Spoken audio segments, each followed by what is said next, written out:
พี่น้องพามาเก็บอันนี้สะพันยอดใหญ่แท้เป็นห้องดอกสุรสบ่ดอกยังได้สิเก็บไปโลไปหนึ่งจังแก้บ่เนาะยอดบางไงกำลังปงบ่นะ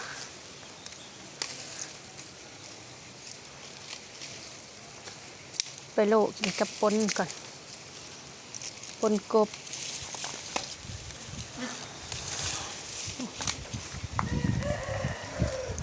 บิมจับดู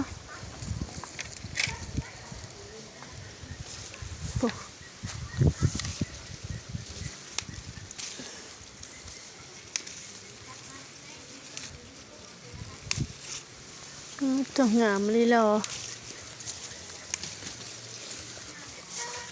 นะ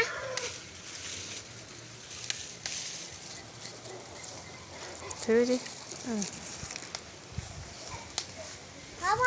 เต็มมือหนูแล้วต้นบักไงหยดอ่อนๆจ้ะ